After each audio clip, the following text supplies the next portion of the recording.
Hello, everyone, and welcome back to Back to Basics, a new project from Talking League, your weekly NRL Fantasy podcast. It's Jason and Brenton in here for the fourth episode, which is the Lingo. Now, Brenton, we've been playing for so long, but I guess the question I've got for you that maybe some of our newer coaches have, why have we got so much lingo around playing NRL Fantasy? Well, there's just so many different terms that you need to end up knowing, and if you just keep it as something simple like a one or two word piece of lingo, then it takes out all the describing out of it, and everyone starts to know what it is. And the describing words that we use, they're all you can tell what they mean. Yeah, that's right. And the reason we wanted to do just a small version of this video is we wanted to bring everyone up to speed with a few of them. Because I know when we do our weekly podcast, which of course was Monday mornings, the fantasy game plan, we often just use these automatically without thinking that maybe some newer listeners might not be aware of what these words are. Now, a lot of our experienced coaches might know most of these, but let's go through a few of them. We've got some technical ones to start with, and then some of the fun ones that are more so a bit of a Talking League special. So let's dive into it, mate. So we've got cash cow, mid ranger, and gun. How would we best describe these three terms? Yep. So cash cow is generally a player that is going to be much, much cheaper, who you can see that has some points of value, who will make you money. So essentially, if you have a cash cow and they can make you $150,000, and then you sell them, you pocket that 150,000 to then buy someone who's potentially the same price, who's lost money, who's on their way back up. That's how you build your squad value. Your mid ranger is someone who you can see as a borderline keeper. As in a gun fantasy player, although I shouldn't say gun, we're using the terminology there, as in an elite fantasy player, I should say, in that 400 to 500,000 range, who you think, you know what, they can still make that same kind of money, but I might be getting them as a keeper. And then a gun is a general elite player who has performed well in the past and continues to always perform year in, year out. Absolutely. So if you're not across those terms before that, you are now. The fourth one on this list here is dual position player, or DPP, as it's listed there. We have the sixth episode is actually going to be dedicated to DPPs, but essentially what a dual position player is a player that's available to be placed in two positions. So for example, they might have mid and edge as their two positions. So they're a dual position player, they can be slotted into either of those. And in that sixth episode, we'll go through those in detail. But Brenton, Pods is also going to feature in another episode later in this series, but I guess in a basic nutshell for our new coaches, how will we best describe a pod if we're not talking about the Mars chocolate? Yep. So a pod is standing for point of difference. So generally, when we ever refer to a pod player, it's if you're needing to catch up on points potentially, you go for the option that probably isn't the most sought after one. An example would be everyone would go for a Payne Haas or an Isaiah Yo, but you're like, okay, there's a short ownership of Cam Murray because he was injured in round one or something like that. You think he can average the same and or better, and you're going to get his scores where the other coaches will not.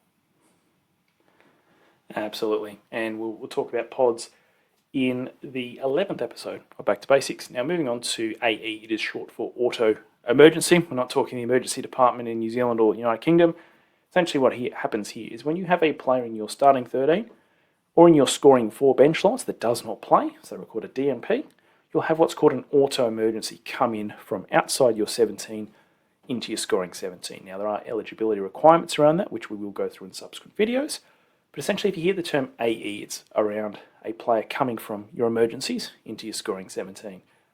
Looping is essentially utilizing auto emergencies. And again, we'll have some exploratory around that. Essentially, it's using a deliberate strategy of a player that does not play and utilizing them to be able to pick and choose between a couple of scorers on your bench as to who you'd like to play with a little bit more insurance. But Brenton, break even, pretty key one to be across in NRL fantasy. What does it mean? So break even is generally how you can govern what they need to score to keep their same price. And if the break even is high and they don't score it, then you know that they're going to lose money. If their break even is low and they score above it, you know they're going to make money. So whenever you see in the fantasy talks about, what is Nathan Cleary's break even, it's 75. If he doesn't score 75, he will lose money. If he scores 100, he will make money. Absolutely. You may even see break even listed as BE. So again, another shortened one like auto emergency. So if you'd again see what is Nathan Cleary's BE, break even is what they're referring to. And the last two terms here are cash downs and cash outs. Now, essentially, a cash out, Brenton, is end of the year. We're cashing out a player because we want to put most of our salary into our best 17, 18 players. Whereas a cash down, that's sort of during the season. You mentioned there before with maybe a mid-ranger or a gun going down. We look to buy that distressed asset, I know one of your favourite terms, and pick them up at a bargain price. Exactly right. And that's how you manage your cap to build up that squad value that we talked about in previous episodes. So when you're needing to have someone who you don't want to be in your final side, then you will either cash down to get to another cash cow, or you buy that depreciating asset to get that extra, 5 to 10 points of average, basically for just one trade.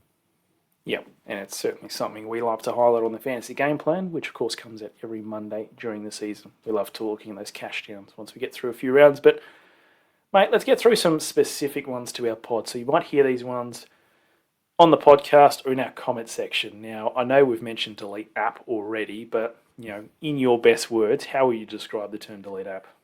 So delete app is just generally, well, how we use it in Talking League is a bit of a fun term to give a bit of banter to our friends, basically rubbishing their idea for whatever reason. But we're always using it in a fun context. It's not a derogatory one to be like, oh, Jason, your squad absolutely sucks. You actually need to delete the app and not play ever again. So in a fun term, it's just like, nah, your idea, you may need to go rethink it. Yes, that's it. So don't randomly throw that out to people on the socials unless it is clear that it is a bit of fun. As we know, sarcasm doesn't always travel well via written word. Next one here, flat track bully. Often chucked at Mitchell Moses. What's the best way to describe a flat track bully? So flat track bully, generally someone who's got a bit of a run against some smaller teams that aren't performing as well. So you might look at, say, well, this year to me it would be like a Matt Burton who has like Dragons and a few lower teams early on. So you could say he's a flat track bully because he's just going to dominate that opposing team because they're not very good. So therefore his scores will translate into bigger fantasy. Lovely. Now, bounce back, pretty much as the term suggests, it's when a player bounces back from a couple of bad scores. Now, usually, probably round one or round two, after all the fantasy coaches have had a terrible start to the season because all the high ownership players have gone terribly, TK is going to jump on and post a video on a Sunday evening telling everyone, it's all good, guys, everyone's going to bounce back. So when you hear bounce back, again, not much logic to it, it's just a player scored poorly, they eventually have to score well. That's much the same as he's due, essentially just a player that's had a batch of bad scores. They're obviously due for one, and it's something that you say out of a little bit of delusion that, you've got a player who's barely scored well that comes in. Now, one of our favourites at Talking League, Trap City. Yeah, so there's even a song going out around, I think, for Trap City, but we won't recite it here. But Trap City is where a player looks like they could be a good buy, but history has shown us that they potentially will just not be great. So we put them in the category of Trap City because it is trapping you into buying an NRL fantasy player who is not going to pay you the dividends that you need. Yes, and we're going to talk about Truth versus Trap later in Back to Basics. Now, a couple of more specific ones that we've got left here. 3-date rule, pretty simple here. Give a player 3 dates. Now, what we mean by that is if it looks like their role's consistent, but they're just not scoring well, you might want to give them up to 3 opportunities to perform well. Likewise, on the other side, if they've been performing poorly and you're looking at purchasing them, you might want to see a couple of results from them. Not to be followed religiously, but again, just a fun way of describing, reviewing a player before jumping on them straight away. Now, the last two we've got here, or last 3 actually, narrative. Now, Brenton, it's essentially just we form a narrative in our head to say that a player is going to be great and to justify us picking them up in fantasy. That's correct. And it's generally formulating a few points to say, okay, I think he will do X, I think he will do Y, and I think he will do Z. Therefore, if what I think is correct, then it will translate into fantasy points and to be either a mid-ranger or a gun. Pretty much it. Yeah, not always backed up by logic, but that's how we like it when we're having a bit of fun. Now, a must-have, again, you'll hear this thrown around all the time, that a player is, inverted commas, a must-have. There's very, very few players in fantasy each season that are must-have, Brenton. And unless they're a gun cash cow, what I mean by gun cash cow is a cash cow that scores gun scores like Lockie Galvin did last year, there's not actually that many must-haves in NRL Fantasy.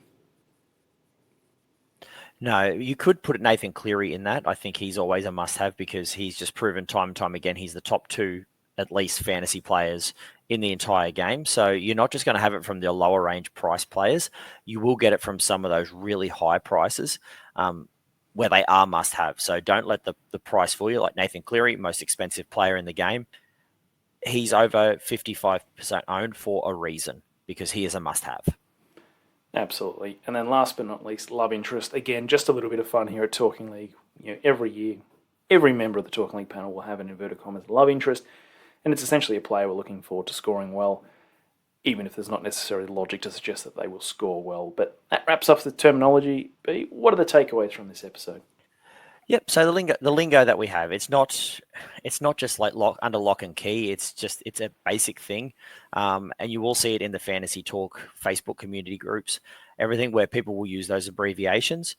If you ever get lost in what they mean, by all means, either DM us or ask on the group, and then hopefully you'll get a nice response. So yeah, if you don't know, ask, and yeah, if you've got any ideas as well for other lingo that we can use in the show, yeah, let us know. We don't come up with all of them. No, we certainly don't. We try and do our best. But that'll wrap us up for the 4th edition. Of course, if you haven't already, be sure to subscribe to Talking League Shorts. And we'll catch you in episode 5 where we go through scoring. But it's bye for now.